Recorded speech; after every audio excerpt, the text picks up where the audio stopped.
Hi, I'm Dave Monty and welcome to my video series, Everything Villages. Today, I'm going to do a fairly comprehensive market update because there have been so many changes over the last couple of months, so stay tuned.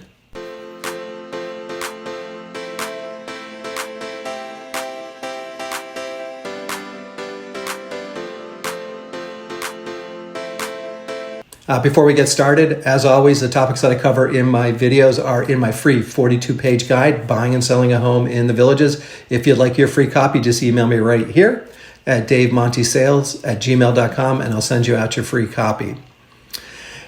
As I stated in the introduction, there have been quite a few changes in the market over the last couple of months.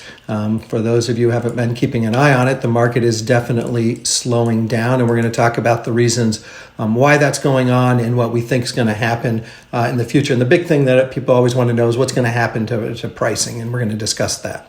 Like I said, the market is slowing down. The major reason for the market slowing down right now is because of the increase in interest rates. The interest rates for a 30-year fixed mortgage have risen from about 3% to about 6% at this time.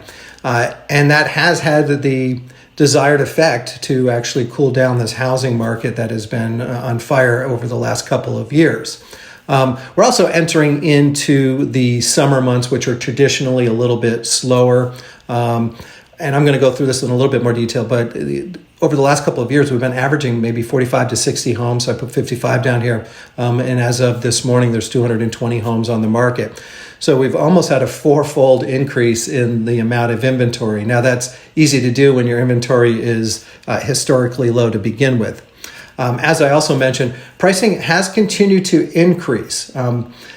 I do think that there's a little bit of momentum in anything you do. You can't just turn the switch off overnight. And so sellers' expectations at this point are it's still a hot market.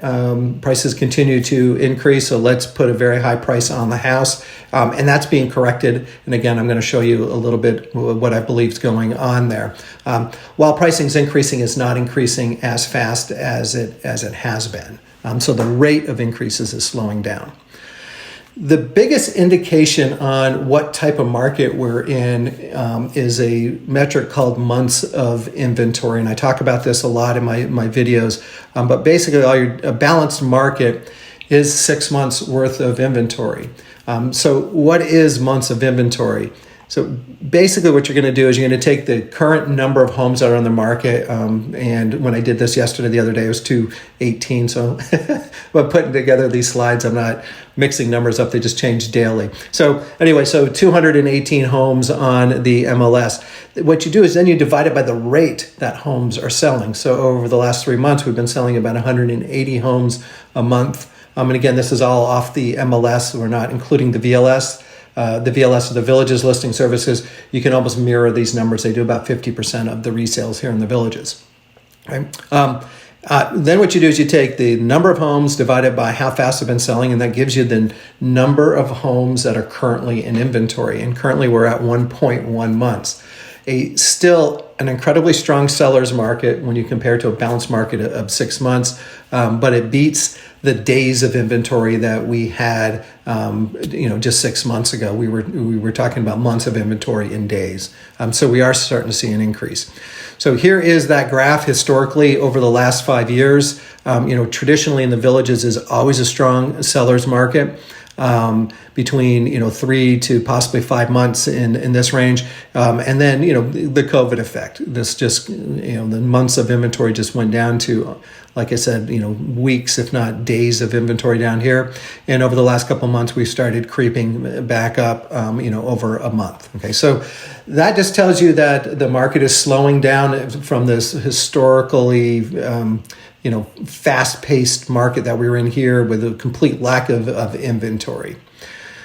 So next I'm going to take a look at is the average number of days a home sits on the market before it's sold. And typically in a slowing market, you'll see this number increase, and we are starting to see that.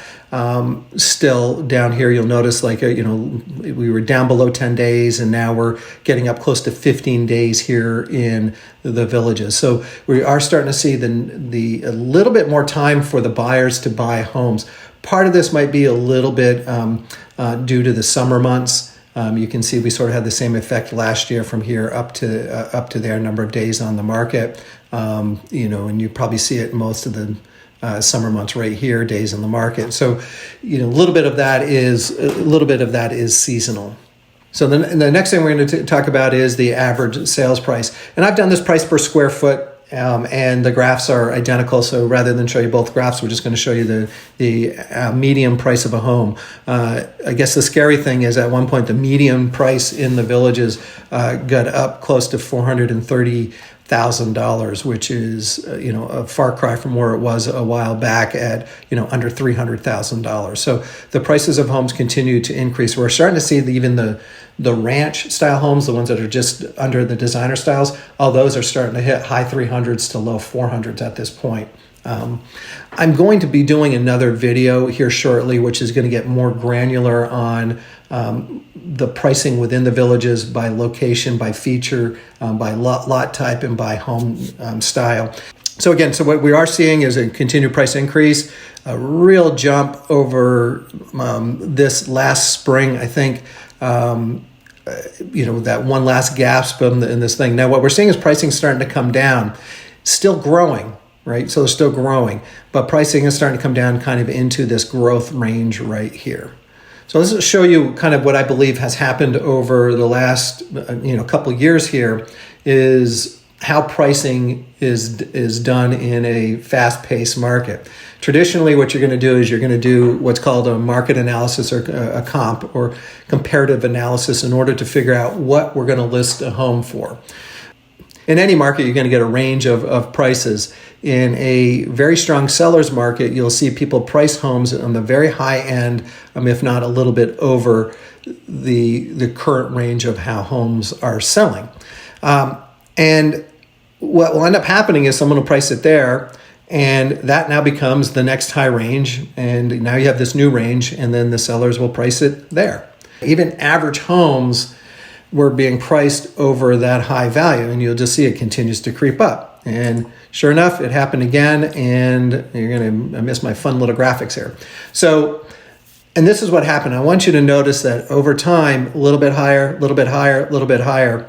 And this last go around, or the last year or so, people have been stretching too hard, and we haven't been seeing price decreases. But what we're starting to see now is that price is going to come down within range. So we are starting to see, and it actually goes back to this graph, is that, here's the asking price, they really upped, and what we're starting to see is it kind of pulling back into that range. All of these graphs are only good to show you what happened, not necessarily what's going to happen. And forecasting pricing is all over the place, just like forecasting a hurricane. Right, so this is called a spaghetti model, and what this is, you've got 50 different models here. Each of the 50 models are going to tell you what they believe is going to happen. But the truest path that is picked is an aggregate of these. Basically, where do these all average out to? And sure enough, when we took a look at this hurricane came right up through here and curved right up and through here, which is basically the average of all these. So the more models you have, the more accurate it is. The reason I'm bringing that up is because I'm going to take a look at national pricing. Now, if I take a look at national pricing and I look at one data point or two data points, Zillow is saying this time next year that they believe that the prices will be 10% higher. I think that's a little bit aggressive in my opinion. Then you take a look at what Capital Economics is forecasting, and they're forecasting a decrease in pricing, which I do not believe is going to happen here in the villages. But if you take a look at the average of them, Moody's has it from 0 to 5%, depending if we get into a recession or not. And we do see it averaging out at slight growth. So anywhere from a very flat market where prices don't increase to slight growth year over year, if you take a look at all the forecasts. Now, that's not the villages. This is nationwide.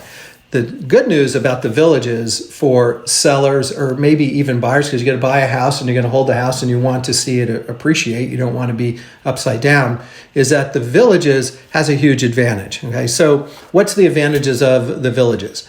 Well, number one is the sheer number of people who continue to retire. Here's where the baby boomer generation kind of leaves off. We're born in 1965. If you put the age of 65 on the top of that brings us to the year 2030. So up into 2030, you're still going to have baby boomers who are going to be retiring. So just a sheer number of people retiring continues. I won't say the number is continuing to increase, but it's still a very high number. All right. Again, the aging of the population this is the number of people that are reaching the age of 65 by month. Okay, so in 2022 is pretty much at an all-time peak right here, where you got male, female, and I should have done the math before I did this, but you're looking at almost 300,000 people a month who are reaching that retirement age. And it declines, but even down here in 20 years, you still have almost 270,000 people a month who are retiring. Okay? And just taking a look at the U.S. population growth, you're seeing people over the age of 65 as an aggregate, not the individual number of people retiring, but as an aggregate, that number is just going to continue to grow for the foreseeable future. So the demand in the villages is going to continue to be there. The other advantage is retirees are more stable, and I should have done a better job of my things here, but that should say stability right there. But retirees don't lose jobs because they've already quit their job. They tend to have larger and more diversified portfolios. Most of the wealth in the United States is with the baby boomers right now. And then the last effect here is that a lot of the retirees have the ability to pay cash.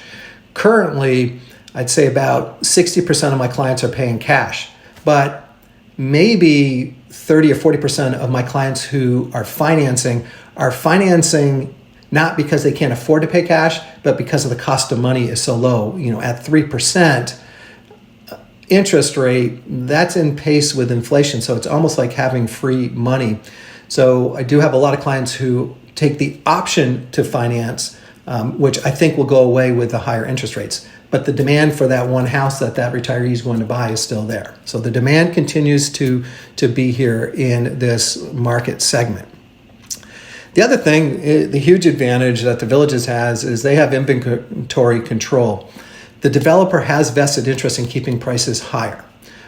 So they can actually throttle back, they're building thousands of homes at any one time here, and they can slightly throttle back on that. Lowering the supply with steady demand will keep that pricing very level.